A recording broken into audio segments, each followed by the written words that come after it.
Today I'm introducing Goose to having a person on her back. She's never had this done before, and she did really well today, actually. You see, she's a really sweet mare. She likes having her head rubbed, and she really likes looking at what's going on. And here I'm just getting her used to seeing me up above her, and I rub on her face and neck, and I rub and pat her back. And then before I actually go to hop on, I kind of bounce on the bucket a little bit, and I'll push on her back and rock her just a little so that she knows I'm about to hop up there. And I get my middle across her and swing my legs up above her rump, and then just lay and start scratching on her. And I don't stay on too long the first few times. You see, she lowers her head and she's really relaxed, and she's just kind of looking back and forth. And so I'm going to slide back down and rub on her and let her know that she did good.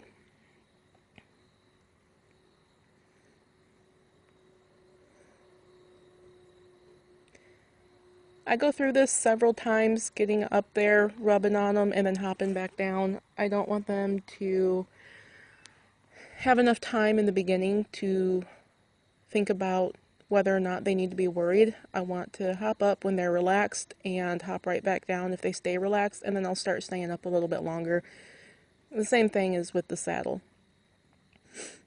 You see, she's taking all of this really well. Her head's down, and she's really enjoying getting scratched and loved on. With young colts, and the first time that you're doing this on a horse, a lot of times they tend to rock and shift their feet. You see right there, she shifted around a little bit.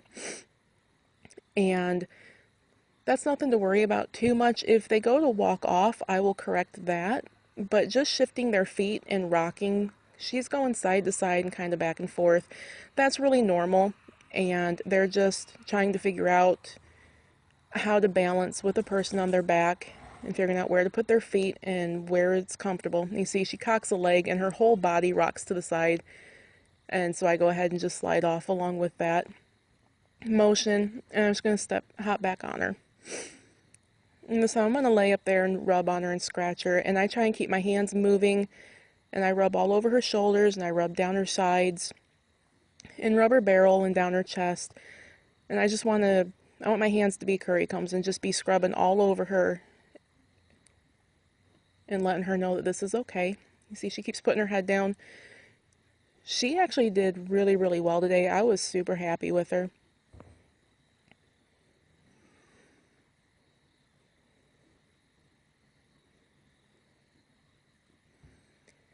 And when they're this relaxed, I don't try to keep their head cranked around to the side I'm on too much. I do a lot of back and forth before I'm actually laying on their back, so they're pretty comfortable seeing me out of both eyes. And I like it when they can see me out of both eyes while I'm up there. And if she turns her head around to the side to see me, like right here, and she reaches all the way around, and I go ahead and I scratch up her neck and I rub her face for a second. I don't mind that when they're this calm about the whole thing. You can see her legs cocked, and she's got her tail kind of lifted and in a really relaxed position. That's all really good. If she was really worried about this stage the first couple of times, then I'll keep their head tipped a little bit to the left with me. But once we've done this a couple of times, I like to let them kind of look around and see me out of both sides.